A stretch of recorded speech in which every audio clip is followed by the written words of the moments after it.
La réaction du PNDS Taria ne se fait pas attendre au lendemain de la suspension de la COPA du processus électoral en cours. Vous suivrez dans ce journal le secrétaire général du PNDS Taria, M. Hassoumi Massaoudou. L'opérateur de téléphonie mobile Airtel Niger a fait un don à la maternité Gawai du 5e arrondissement. Les échos dans cette édition d'information. Mesdames, Messieurs, bonsoir et bienvenue sur cette nouvelle édition d'information sur la télévision Lavari. Et nous débutons par l'actualité politique. La coalition pour l'alternance COPA 2016 a décidé hier de suspendre sa participation au processus électoral en cours. Alors, qu'est-ce qui a justifié cette prise de position en plein processus électoral? Élément de réponse dans ce reportage de Ali Cissé Ibrahim. Dans notre pays, depuis le début du processus électoral de 2016, la démocratie s'est retrouvée davantage plongée dans une zone de turbulence. En effet, la majorité des Nigériens avaient assisté à divers manquements lors de l'élection présidentielle premier tour couplée aux législatives du 21 février passé.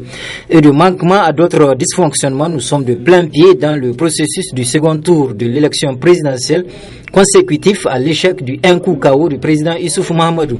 Cependant, cette deuxième phase des élections ne se passe pas sans soubresaut.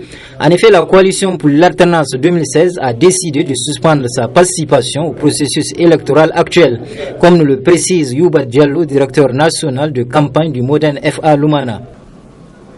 Maintenant, la campagne a été lancée par le gouvernement sans respecter les conditions légales prévues par les lois du pays. Et les candidats doivent être dans les conditions d'égalité. Les deux candidats aujourd'hui au Niger ne sont pas dans ces conditions-là. Pendant que Issoufou bat campagne avec les moyens de l'État, le deuxième candidat, le nôtre, le candidat de la COPA, son excellence Mahamadou, garde prison. Issoufou refuse de lui accorder les conditions pour pouvoir battre campagne. Issoufou bat seule campagne. Ça signifie qu'Issoufou va être le seul candidat aux élections. Nous ne pouvons pas l'accepter. Ensuite, à la question de savoir si la suspension observée par l'opposition ne va pas lui porter préjudice, Youba Diallo renchérit en ces termes. Nous refusons d'aller dans les conditions que Issoufou nous impose. Le préjudice, c'est quoi? C'est nous dire que nous, on va aller aux élections, mais ils n'ont qu'à aller aux élections seuls. Quelqu'un qui est élu dans des conditions qui s'annoncent d'ici quelques jours, il n'a pas suffisamment de légitimité. Il n'a pas suffisamment de légitimité parce qu'il est allé tout seul. Alors, il va expliquer quoi? Qu'il est le plus fort. S'il est le plus fort, qu'il libère notre candidat et qu'il compétisse, qu'il fasse la campagne ensemble et qu'il compétisse le jour des élections. En ce moment, on verra le plus fort, qui est le plus fort et qui va gagner. Ainsi, nul besoin d'être politologue pour comprendre que le processus électoral en cours est en train de se gripper, malgré l'élan du candidat président Issoufou Mahamadou qui actuellement bat campagne en vue du second tour. Et la réaction du PNDS Taria ne se fait pas attendre et ce matin, le siège du parti Rose a servi de cadre à un point de presse animé par le secrétaire général du parti. Il a essentiellement été axé sur la décision prise par la COPA 2016 de suspendre toute participation au processus électoral en cours dans notre pays. Un manque de fair play politique, dira donc M. Hassoumi Massaoudou. Le reportage est de Ousmane Sedibou. Une vive réplique et qui n'a pas tardé à travers cette sortie médiatique du principal parti au pouvoir. Le parti nigérien pour la démocratie et le socialisme PNDS Taria, animé par son secrétaire général. Elle est relative à la décision de la COPA 2016. La coalition politique pour l'alternance de suspendre sa participation au processus électoral en cours en ce moment. La quasi-totalité des candidats du premier tour et des candidats significatifs ont décidé de soutenir la candidature de Mahamadou Issoufou. Ce qui fait qu'ils se retrouvent pratiquement maintenant sans réserve de voix pour le second tour. Donc leur défaite est annoncée et ils le savaient très bien. C'est constatant qu'ils vont perdre, constatant qu'ils vont vers une défaite cuisante, qu'ils décident maintenant de ne plus participer aux élections. Comportement affiché et ce après un an de diversion politique. Depuis plus d'1 an, sinon plus, ils n'ont fait que du dilatoire. Ils ont tout fait pour bloquer le processus démocratique, pour nous empêcher d'aller aux élections, parce qu'ils n'avaient pas d'agenda démocratique. Leur agenda, c'était le putsch. Leur agenda, c'était l'insurrection. Vous avez connu tous les actes de violence, les appels à la violence, les appels au renversement violent du régime. Pendant tout ce temps-là, vous les avez vus faire du dilatoire, freiner de tous les pieds pour qu'il n'y ait pas l'organisation des élections dans les temps prescrits par la Constitution, pour que nous dérapions, pour que nous sortions de l'agenda constitutionnel pour les élections. Ils ont fait ça dans un débat, d'abord premièrement en discréditant toutes les institutions de la République, en particulier en jetant le discrédit, en injuriant la Cour constitutionnelle. Qu'à cela ne tienne et en dépit de tout, c'est un satisfecit décerné au peuple pour le scrutin passé. Et cet appel aux militants pour celui du 20 mars prochain. Jamais auparavant nous n'avons eu un tel taux de participation. Jamais nous n'avons vu une telle rage de voter de notre peuple. Jamais nous n'avons vu une telle vitalité démocratique, une telle envie de notre peuple d'avoir une compétition qui lui permette de choisir librement ses dirigeants. Cela a été constaté par les Nigériens, cela a été constaté par les observateurs extérieurs. Et cela aussi nous a tous surpris. Nous ne nous attendions pas à un tel engouement et nous sommes heureux, nous, soutenant la candidature du président Mahamadou Issoufou, de voir une telle envie démocratique de notre peuple. J'appelle nos militants, l'ensemble de nos électeurs, l'ensemble de nos structures de campagne, l'ensemble des militants du PNDS et de nos alliés, de l'ensemble de nos alliés, ceux qui nous ont soutenus au premier tour, comme ceux qui nous soutiennent au second tour, de se mobiliser plus que jamais pour que le 20 mars soit un rendez-vous démocratique et que ce rendez-vous démocratique consacre le triomphe de notre candidat.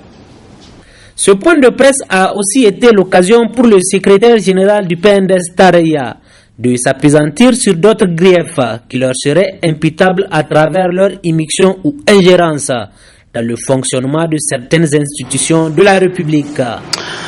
La suite de ce journal avec ce communiqué de presse du Conseil supérieur de la communication. Le Conseil supérieur de la communication a constaté ces derniers temps la diffusion et la publication par certains médias des propos à caractère régionaliste et ethnique susceptibles de saper l'unité nationale et la cohésion sociale. En application des dispositions de la loi numéro 2014-01 du 28 mars 2014 portant régime général des élections présidentielles locales et référendaires, de la loi organique 2014-04 du 15 avril 2014 portant régime électoral des membres de l'Assemblée nationale et des textes réglementant l'accès des partis politiques et des candidats aux médias publics et privés, le CSC interdit formellement toute diffusion ou publication de déclarations, propos, harangues, sermons et professions de foi s'appuyant sur des arguments à caractère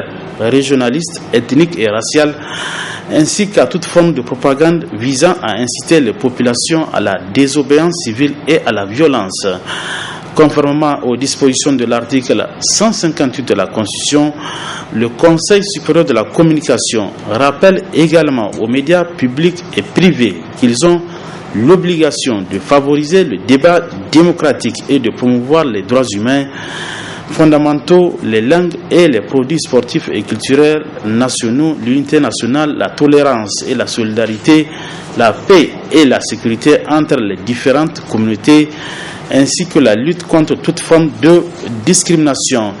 Par conséquent, tout média contrevenant aux dispositions légales et réglementaires ci-dessus citées s'expose aux sanctions prévues par la loi, par la réglementation en vigueur, fait à Niamey le 9 mars 2016, signé le président du CC, Abdrahman Ousmane. Hamamadou en première position, Issou Mamadou en deuxième position. C'est le verdict du tirage au sort procédé cet après-midi par la CENI pour déterminer la position de ces deux candidats sur les bulletins uniques du vote du 20 mars prochain. La cérémonie s'est déroulée cet après-midi, donc je disais, en l'absence du représentant du candidat de la COPA. Le compte rendu de Michel Deji. Le représentant du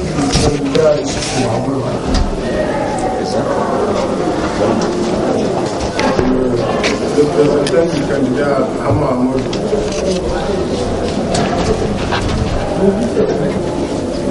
Le représentant du candidat Hama Amadou.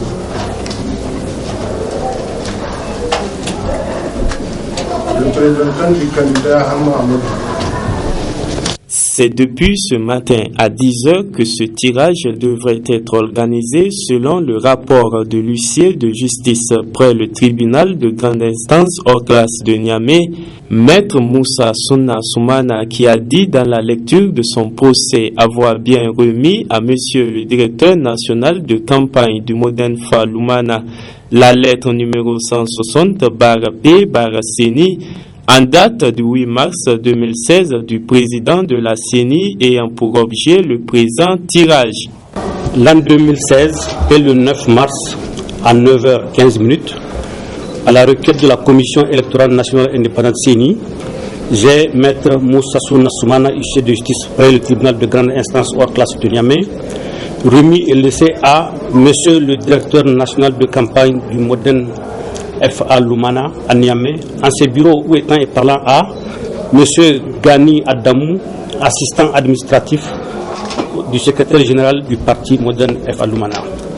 La lettre numéro 160/P/CENI en date du 8 mars 2016 du président de la CENI ayant pour objet tirage au sort pour déterminer la position des candidats aux élections présidentielles deuxième tour sur le bulletin unique de vote. J'ai constaté que de 10h à 12h30, le candidat, notamment le représentant du candidat Hama Amadou, ne s'était pas présenté. Il n'y avait que M. Bouhari qui est le candidat de Mamadou Issoufou. Il en sera dressé procès-verbal à ce titre. Après, ce fut donc le tirage au sort et le nommé Bouhari Sambo, représentant du candidat Issoufou Mamadou, tira le numéro 2. En conséquence, le candidat Hama Amadou va se retrouver avec le numéro 1, a déduit l'huissier. À la suite de ce tirage au sort, le président de la CENI a annoncé que toutes les dispositions seront prises dans les meilleurs délais pour mettre à la disposition des directions de campagne de ces deux candidats les spécimens pour les besoins de la campagne et que le procès verbal sera dressé par l'huissier. Retenez que vous suivrez à la fin de ce journal l'analyse du politologue professeur Youssouf Yahya relativement à la décision de la COPA de suspendre sa participation au processus électoral en cours dans notre pays. Hier, c'était la journée internationale de la femme. Entre autres activités qui ont eu lieu à Niamey, il y a eu la remise des trophées aux lauréats de la 7e édition du Trophée international de la femme active d'Afrique TIFA 2016. Parmi les lauréats récompensés au cours de la soirée de Douala, une consort, elle s'appelle donc Madame Aminatou Niandou, présente de APAC Niger. Le résumé de cette cérémonie avec Nafis Zakou. Ils sont au total 121 nominés, dont 100 femmes valeureuses, 7 hommes et 14 institutions à recevoir des trophées à l'occasion de la 7e édition du Trophée international de la femme active d'Afrique TIFA 2016 qui coïncide avec la 39e journée internationale de la femme. Ils ont été primés pour leur contribution à l'amélioration du statut de la femme. Cette journée internationale de la femme offre l'occasion de dresser un bilan des progrès réalisés en matière de l'égalité des sexes et d'honorer les hommes et les institutions qui ont joué avec vision et détermination un rôle important dans la promotion de la femme. Notre objectif étant de couvrir progressivement et au fil des éditions tous les pays de notre vaste continent d'Afrique, Le temps fort de cette cérémonie, c'est la remise des trophées classés en 6 catégories, à savoir trophée performance spécifique, trophée femme leader en devenir, trophée femme leader actuelle, trophée femme pionnière, trophée général Ali Chebou et le trophée pilier de la promotion de la femme décerné au sultan de Zander. Les lauréats ne cachent pas leur joie. Je suis honorée et vraiment très honorée, très émue vraiment d'avoir eu ce trophée-là. Mais quand même, comme je l'ai dit, c'est un trophée que je dédie vraiment à toutes les femmes du Niger et que je dédie dans le cadre des élections, vraiment pour tout le Niger, pour que vraiment nous ayons des élections apaisées. Mes sentiments, c'est des sentiments de joie. Je ne peux être satisfaite de ce trophée-là, puisque c'est un combat que nous menons tous les jours et la lutte n'est pas terminée, on doit la continuer, puisqu'il faudrait que les femmes, toutes les femmes du Niger, puissent vraiment être dans des conditions pour que l'égalité des chances existe dans notre pays, pour que l'équité de genre soit une réalité aussi dans notre pays. Et je profite de votre micro pour dédier ce trophée aux femmes et aux hommes de médias. Cette 7e édition TIFA 2016 a été une occasion pour décerner un trophée spécial à la première dame, Dr Malika Issoufou, pour son apport combien important au bien-être de la femme. Une photo de famille pour immortaliser la cérémonie a sanctionné la soirée.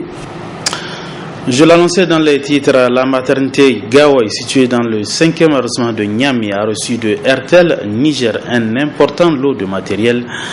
Par ce geste, l'opérateur de téléphonie mobile Airtel Niger apporte un appui considérable à l'amélioration des conditions de travail du personnel de la maternité Gawai. Le compte rendu avec Ariet Salah.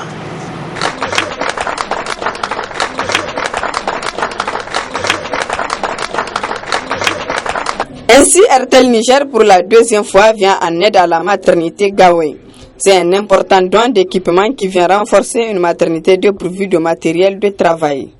Aujourd'hui, galvanisé et soutenu par les Airtel Ladies, l'association des femmes d'Airtel, pour qui la condition de la femme est une priorité nationale, Airtel Niger, société citoyenne et consciente des difficultés que rencontrent les femmes, a décidé de leur venir en aide partout où le besoin se fait sentir. Mes chères sœurs, ce don essentiellement composé de 14 lits d'hospitalisation, 28 draps, 14 oreillers, 3 tables d'accouchement, 10 champs troués, 10 champs simples, 10 tabliers chirurgicaux, vous montre encore une fois de plus combien nous sommes soucieux du bien-être de la femme. Et nous sommes convaincus que ce geste va sans nul doute concourir à l'affirmation d'une prise en charge de qualité au profit des femmes et enfants qui visiteront ce centre. Ce don est intervenu le lendemain de la journée internationale, ceci comme pour améliorer la santé maternelle, car aucune mère ne doit mourir en donnant la vie. Ce geste de la compagnie de téléphonie mobile Airtel Niger permet de réparer cette injustice, dira le gynécologue de la maternité Gawai. Aujourd'hui, le fait de nous accompagner avec des matériels, ça nous montre que Airtel Niger tient toujours à sa promesse. Ça nous montre aujourd'hui que Airtel Niger, c'est plus que la communication. Airtel Niger fait du social. Nos mères, nos sœurs, nos femmes, qui meurent en donnant la vie, c'est une injustice. Et ce que Airtel a fait, c'est pour combattre cette injustice-là en nous mettant dans les conditions de vie et de travail pour sauver ces mères-là et nos enfants.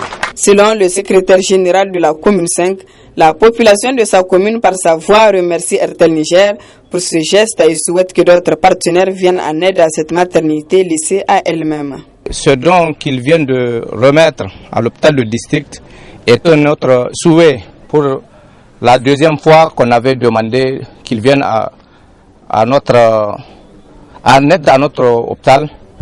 Et vraiment, les mots me manquent pour les remercier. Parce que ce don que vous voyez ici représente pour nous et pour la population du 5e arrondissement un grand ouf de soulagement. La compagnie de téléphonie mobile RTL Niger est reconnue dans des actions sociales pour l'amélioration des conditions de vie des femmes nigériennes. Retour sur l'actualité politique avec toujours cette décision de la COPA qui a donc décidé de suspendre sa participation dans le cadre au processus électoral en cours dans notre pays. Une décision qui défraie la chronique actuellement et ce qui a suscité ce décryptage de Ousmane Sédhikou. La nouvelle portée à la connaissance de l'opinion à travers une déclaration est tombée comme un cheveu dans la soupe. La COPA 2016, coalition politique pour l'alternance, suspend toute participation au processus électoral en cours au Niger. Décide de suspendre sa participation au processus électoral. 2. Demande à ses représentants de se retirer de la CENI et de tous ses démembrements. 3. Demande aux députés nationaux, militants des partis membres de la COPA, de cesser toute activité au sein de l'Assemblée nationale. Les raisons invoquées pour le camp adverse ne tiendraient nullement pas. Ils veulent faire croire que le Niger brûle, qu'il y a une crise politique, etc. Il n'y a rien. Mais rien ne se passe. C'est pour ça que j'ai dit que c'est un buzz médiatique. Pas plus. Et il restera un buzz médiatique. Nous nous engageons, nous allons résolument vers ces élections-là et nous allons les vaincre. Inch'Allah, nous allons gagner ces élections démocratiquement et la démocratie sortira plus forte que jamais dans notre pays.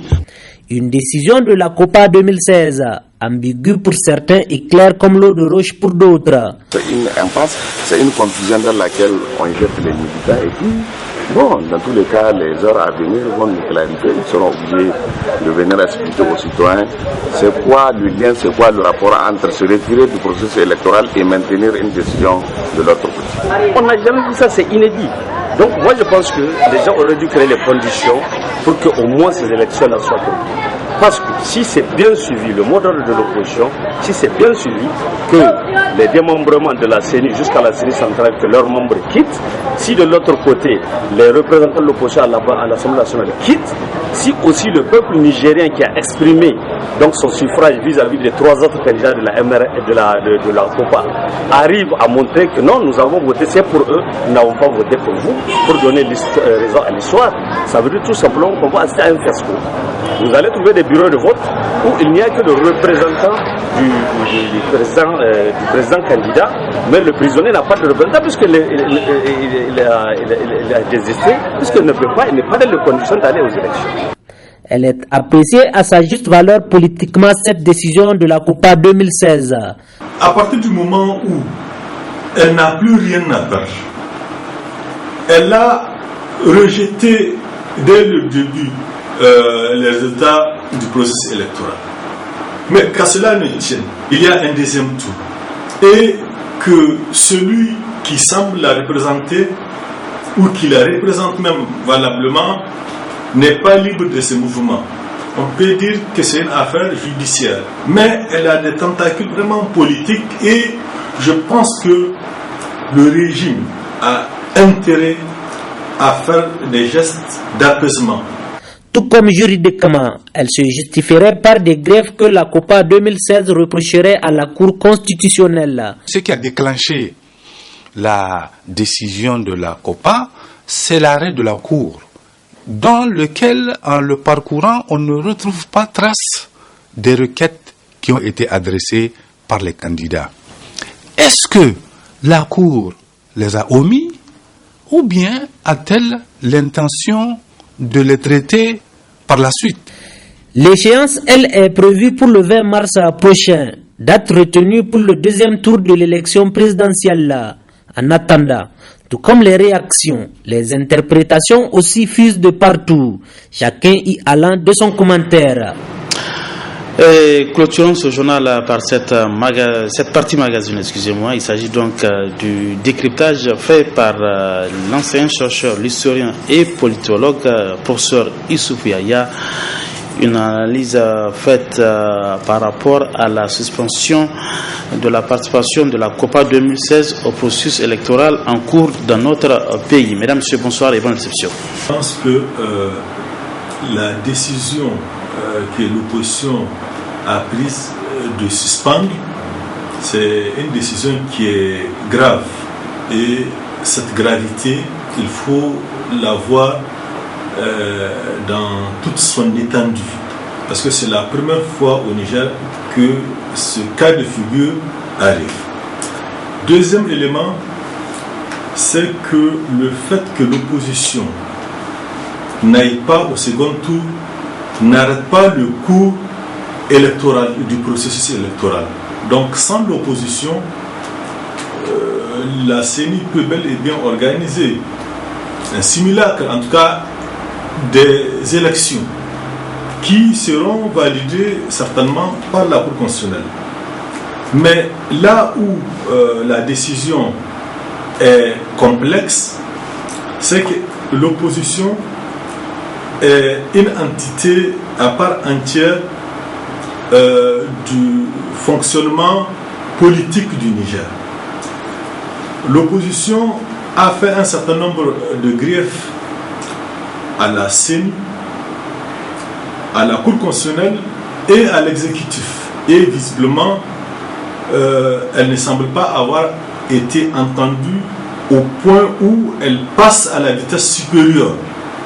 Donc, elle a joué son va-tout en prenant une décision qui peut avoir des conséquences non négligeables sur la légitimité du président de la République, sur aussi la légalité.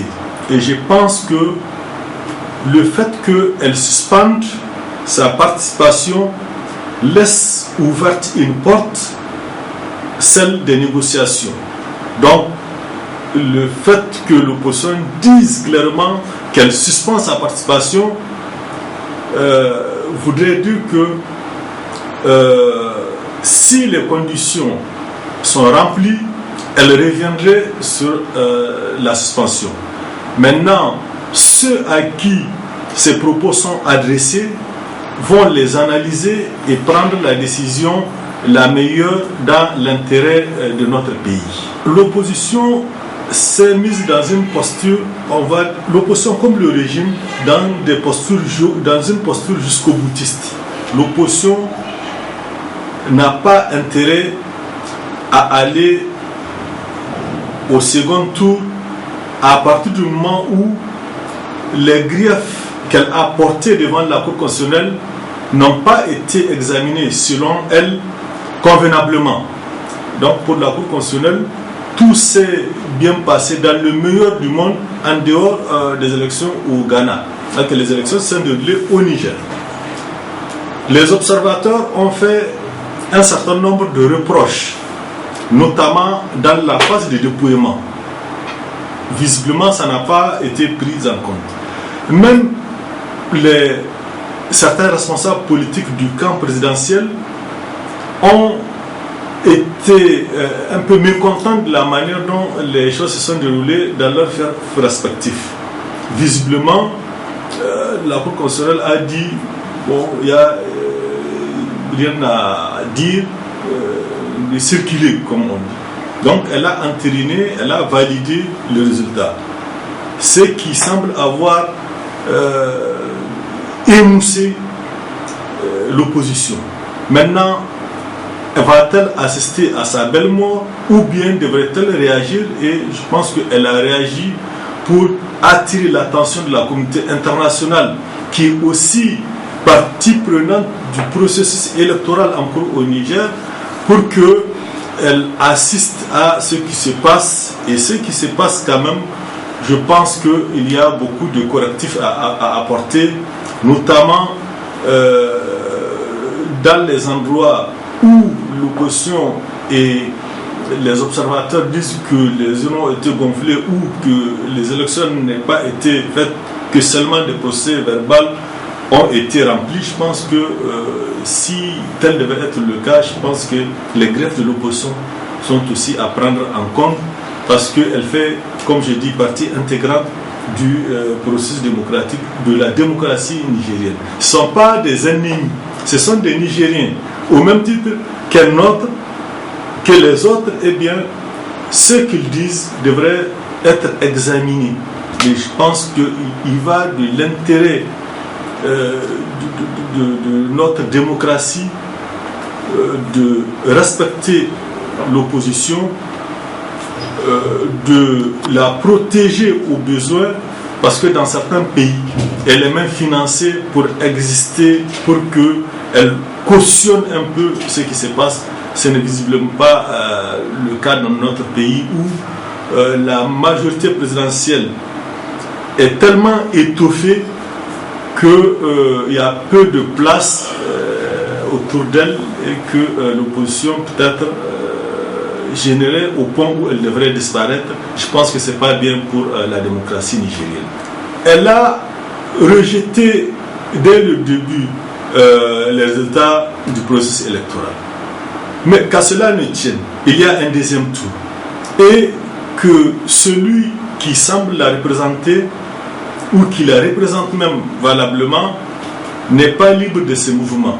On peut dire que c'est une affaire judiciaire, mais elle a des tentacules vraiment politiques et je pense que le régime a intérêt à faire des gestes d'apaisement. Et quand je dis régime, c'est le président de la République. C'est lui qui est au-dessus de toute la nation.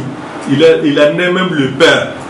Il faut qu'il se comporte en père de la nation, à prendre en compte à la fois son camp et l'opposition, parce que les deux sont en dessous de lui. Il ne faudrait pas qu'il y ait une sélection, voilà les miens, voilà ceux qui ne sont pas. Non, je pense qu'il doit mettre un peu momentanément son manteau de candidat pour endosser son costume ou son boubou de président de la République et initier, puisque la Constitution lui a donné tellement de pouvoir pour la bonne marche du pays. Je pense que on pourra dire que l'opposition fait des caprices, mais ces caprices peut-être sont fondés à travers ce qu'elle reproche à un certain nombre de décisions. Donc je pense qu'il y aura des gestes d'apaisement de part et d'autre, mais surtout du côté du président de la République.